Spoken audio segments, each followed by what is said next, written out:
Billy the Kid, el famoso pistolero del viejo oeste. Billy the Kid es uno de los personajes más famosos del salvaje oeste estadounidense. Nació el 23 de noviembre de 1859 en Nueva York. Se convirtió en un forajido legendario durante la época de la expansión hacia el oeste en Estados Unidos. Es conocido por su participación en la Guerra del Condado de Lincoln en Nuevo México, un conflicto entre rancheros que ocurrió entre 1878 al 1881. Durante este tiempo, se unió a la banda de Los Reguladores, que luchaba contra el grupo rival de rancheros conocido como La Rueda. Se convirtió en un forajido célebre por su habilidad con el revólver y su astucia para evadir a las autoridades. El momento más famoso en la vida de Billy the Kid fue su escape de la cárcel de Lincoln, donde estaba encarcelado por asesinato. Después de escapar, continuó su vida de crimen y fue perseguido por el sheriff Pat Garrett hasta que finalmente lo mató en un tiroteo. Pero, ¿qué llevó a Billy the Kid a convertirse en uno de los forajidos más famosos de la historia de Estados Unidos? ¿Fue Billy the Kid un símbolo de la libertad o un bandido despiadado? En este episodio, exploraremos la vida de este legendario forajido y cómo logró evadir a la ley una y otra vez. Pero antes de comenzar, regálanos un like, suscríbete a nuestro canal y activa las notificaciones para que no te pierdas ningún episodio.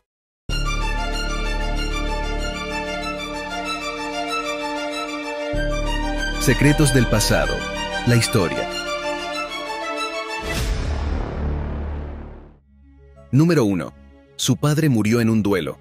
El hombre que conocemos como Billy the Kid llevaba varios nombres: Henry McCarthy, Henry Antrim y Billy Bonney.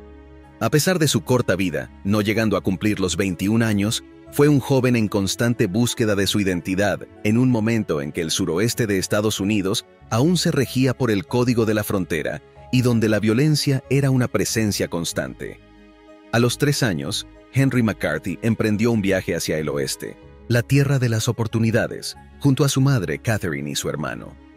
Su recorrido los llevó primero a Wichita, luego a Santa Fe y finalmente a Silver City, donde su madre contrajo matrimonio con el minero William Antrim, luego de que el padre de Billy muriera en un duelo. Número 2. Sus primeros delitos. En este entorno de constante cambio, Henry, más tarde conocido como Billy the Kid, creció inmerso en una vida tumultuosa que avivó su espíritu rebelde. Su primer roce con la ley ocurrió a la edad de 12 años. Billy comenzó a frecuentar los salones de la ciudad, donde conoció a George Schaefer, más conocido como Sombrero Jack. George era un jugador y un delincuente de poca monta que, después de robar en una lavandería china, huyó dejando a Billy con el botín del robo, del cual fue acusado. A pesar de ser puesto en libertad condicional, durante el día del juicio, Billy escapó por una chimenea, convirtiéndose así en un fugitivo de la ley. Tras la muerte de su madre por tuberculosis, el 18 de agosto de 1877, con tan solo 17 años, Billy the Kid mató por primera vez a un hombre durante una pelea. Su víctima fue un herrero de Fort Grant, llamado Frank Windy Cahill, un inmigrante irlandés que era el típico matón de pueblo que disfrutaba metiéndose con los más débiles. A partir de entonces, los actos criminales de Billy fueron en aumento. Número 3. Se rodeó de hispanos y aprendió muy bien el español. En 1877, Billy se mudó de Silver City a Lincoln, la capital del condado homónimo en el suroeste de Estados Unidos. La mayoría de sus habitantes eran agricultores, pastores y trabajadores hispanos, con quienes Billy tenía una buena relación. Quizás buscaba entre sus compañeros hispanos el afecto que había perdido siendo huérfano. Había aprendido el español en Silver City, con los muchachos con los que se relacionaba, y llegaría a leerlo fluidamente. De hecho, entre los pocos libros que leyó en su vida, había 2 en español sobre Hernán Cortés, el invasor de México, regalados por su amigo José Córdoba, quien era maestro y juez. Número 4. La Guerra del Condado de Lincoln. Las primeras menciones de Billy surgen durante lo que se conoce como la Guerra del Condado de Lincoln, un conflicto que enfrentó a 2 facciones por el control de los recursos locales. Por un lado, estaba la Casa, liderada por el excomandante Lawrence Murphy, el excoronel Emil Fritz y el exsoldado James Dolan, quienes estaban bajo la influencia del Círculo de Santa Fe, un grupo dirigido por el fiscal Thomas Catron, que ejercía control sobre el poder, la prensa y vastas extensiones de tierra. Hacia 1880, Catron era el mayor propietario de Nuevo México, con 3 millones de acres bajo su dominio. El Círculo buscaba expandir sus tierras y riquezas, compitiendo con los propietarios hispanos por pastos y aguas. Con los indígenas arrinconados o derrotados, los hispanos se convirtieron en el siguiente objetivo. La casa de Murphy imponía precios elevados en las tiendas y ejercía presión sobre los hispanos en todos los ámbitos. No es de extrañar que los hispanos consideraran al Círculo como enemigo y apoyaran a la facción opuesta, liderada por el ganadero Chisholm, el ganadero inglés Tunstall y el abogado McSween, quienes se oponían a los intereses de los Murphys. Número 5. El juramento de venganza de Billy. Billy consiguió trabajo como vaquero para Tunstall, un hombre con modales de auténtico caballero que lo trató como a un hijo, regalándole una silla y hasta algunos libros. Cuando Tunstall fue asesinado ante los propios ojos de Billy por el sheriff Brady y sus secuaces, quienes habían tomado partido por Murphy, enemigo declarado del inglés, el joven juró venganza contra la casa y sus cómplices. Billy se unió a otros compañeros para formar parte de los Reguladores, un grupo encargado por un juez de Santa Fe de arrestar a los asesinos de Tunstall, aunque más tarde esos mandatos fueron revocados. Número 6. Billy the Kid fue reconocido como un joven valiente y frío. 8 de los Reguladores, incluido Billy, emboscaron a la patrulla del sheriff el 1 de abril en las calles de Lincoln, resultando en la muerte de Brady y uno de sus ayudantes. La guerra de Lincoln alcanzó su punto culminante la noche del 19 de julio de 1878. Con el respaldo de las tropas del ejército, los pistoleros de Murphy y Dolan abatieron a 5 personas, incluido Alexander McSween. Esa noche, Billy se reveló como un joven valiente, frío, certero y decidido al lograr escapar a tiros de la casa en llamas de McSween junto con José Chávez. Número 7. El gobernador intentaba poner fin a la guerra. Durante ese tiempo, Nuevo México estaba bajo la autoridad del gobernador Lew Wallace, conocido por su célebre novela Ben-Hur, y estaba comprometido en grandes esfuerzos para pacificar la región. Billy creía que en ese contexto podría obtener perdón y decidió entregarse a la justicia, ofreciéndose como testigo en el caso del asesinato del abogado Chapman, presenciado por él y perpetrado por Dolan y sus secuaces. Con la amnistía general que había decretado y al atraer a hombres como Billy, Wallace esperaba poner fin a los actos de venganza que aún persistían entre los dos bandos. Número 8.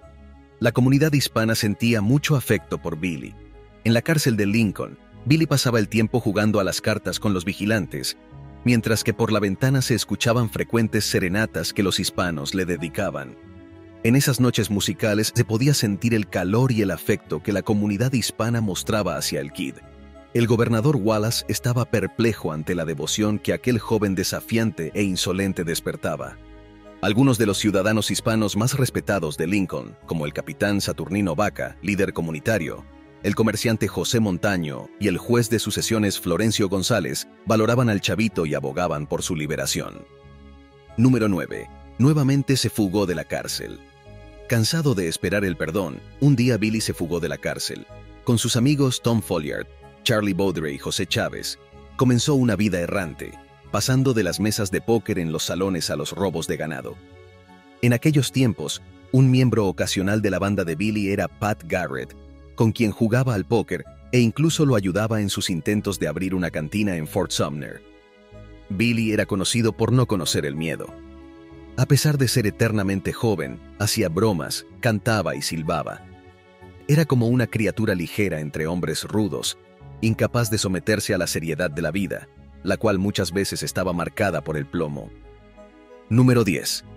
El amigo de Billy, Pat Garrett, se convierte en el nuevo sheriff. La fama de Billy seguía creciendo mientras evitaba a los marshals y comisarios que lo perseguían. La ley y las autoridades de Nuevo México no podían permitir el desafío que representaba a ese joven. Estaban llegando tiempos diferentes al oeste. Con la llegada del tren y el telégrafo, la era de los pistoleros comenzaba a desvanecerse, cuando Pat Garrett, miembro de la logia masónica y respaldado por el Círculo de Santa Fe, fue nombrado sheriff de Lincoln. Su principal objetivo fue poner fin a la carrera delictiva de Billy y su banda. Número 11. Billy fue arrestado y condenado a muerte en la horca. Pat le ofreció a Billy la oportunidad de desaparecer, pero este no hizo caso. El sheriff, liderando una gran patrulla, lo encontró el 23 de diciembre de 1880 en Fort Sumner. Billy y el resto de su banda, acorralados en una cabaña, fueron rodeados y finalmente se rindieron. En el juicio, llevado a cabo en Mesilla, se le imputaron a Billy una docena de asesinatos, aunque la culpabilidad por el asesinato del sheriff Brady no estaba clara. A pesar de ello, fue condenado a muerte en la horca. Posteriormente, fue trasladado a Lincoln para su ejecución. Número 12.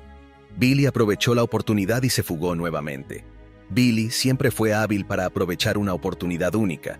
El 28 de abril de 1881, Garrett viajó a White Oaks, a 40 millas de Lincoln, para encargar las maderas de la horca. Mientras tanto, Ollinger, uno de los carceleros, llevó al resto de los prisioneros a comer al hotel de enfrente.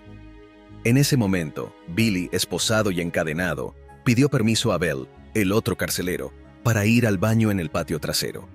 Al regresar, repentinamente atacó violentamente a Bell, y se desató una lucha en la que Billy logró arrebatarle el revólver y matarlo mientras huía. Al escuchar los disparos, Ollinger salió del hotel y fue recibido por 2 disparos de escopeta de Billy. Luego, con calma y dominio, Billy, amenazando con su escopeta a cualquiera que intentara detenerlo, ordenó que le cortaran las cadenas, hizo traer un caballo y se marchó cantando, dejando a todos los presentes atónitos y admirados por su audacia. Número 13. Sus amigos hispanos lo ayudaron a huir. Se rumorea que los hispanos colaboraron en su sorprendente fuga. Sus amigos, sin duda, lo ayudaron después.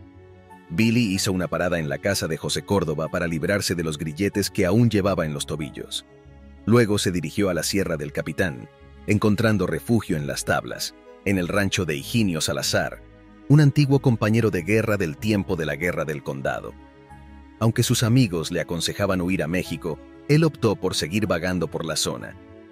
Eventualmente, llegó a Fort Sumner, donde fue recibido por Paco Anaya y otros rancheros. Sin embargo, un informante enviado por Garrett lo descubrió allí, lo que llevó a Garrett a emprender una búsqueda sigilosa para capturarlo. Número 14. La traición de uno de sus amigos hispanos lo llevó a su muerte. La relación de Billy con los hispanos fue crucial en su vida, pero también resultó determinante en su trágica muerte. En la noche del 14 de julio de 1881, Billy, quien planeaba partir hacia México al día siguiente, fue a despedirse de Paulita, la hermana de Peter Maxwell, con quien se rumoreaba que tenía una relación y que posiblemente esperaba un hijo suyo. Luego, después de pasar tiempo con algunos conocidos, Billy fue a cenar a la casa de Zabal Gutiérrez, un pastor que trabajaba para Peter Maxwell, conocido como Don Pedro, y que vivía en una pequeña habitación en el antiguo fuerte con su esposa e hijo. Como no tenían carne para la cena, Zabal envió a Billy a la casa de Don Pedro para traer un pedazo de ternero sacrificado y colgado en el porche. El pastor, tal vez celoso de las relaciones de Billy con su esposa, sabía que el sheriff Garrett y sus 2 ayudantes acechaban en algún lugar cercano. Cuando Billy llegó a la casa de Maxwell y preguntó, ¿quiénes son? ¿Qué hacen esos hombres ahí fuera, Don Pedro? Garrett lo mató de un disparo en el corazón. Número 15. Un homicidio justificable. Billy fue enterrado según el rito católico hispano de Nuevo México. Las mujeres de la comunidad se encargaron de preparar su cuerpo y los residentes lo velaron durante toda la noche. Sentían a Billy como parte de ellos y le rindieron su último homenaje. Garrett instruyó a Alejandro Segura, un ranchero de Cabra Arenoso y el juez de paz más cercano, para que convocara un jurado que certificara las circunstancias de la muerte de Billy, ya que el sheriff necesitaba una prueba legal para reclamar la recompensa de $500 que se ofrecía por su captura. El informe, redactado en español, concluyó que Billy fue asesinado esa noche por Pat Garrett y que se trataba de un homicidio justificable. El joven Paco Anaya, Jesús Silva, quien llevó el cuerpo de Billy a la carpintería donde fue preparado y velado, y Vicente Otero ayudaron a cavar la tumba donde fue enterrado Billy. Así terminó su vida, pero como una sombra que sigue al jinete convertido en mito y símbolo, Billy the Kid sigue cabalgando en los horizontes abiertos de Nuevo México. Billy the Kid, una figura enigmática y controvertida del viejo oeste, personifica la dualidad de la leyenda y la realidad. Desde sus días como joven forajido hasta su trágico final a manos del sheriff Pat Garrett, su vida está envuelta en misterio y violencia. Su legado perdura como un símbolo de rebeldía y libertad en los vastos horizontes de Nuevo México, donde su historia sigue cautivando a generaciones, recordándonos que, en las vastas llanuras del oeste, la verdad y la leyenda se entrelazan para crear un mito perdurable. Gracias por acompañarnos. Hasta la próxima.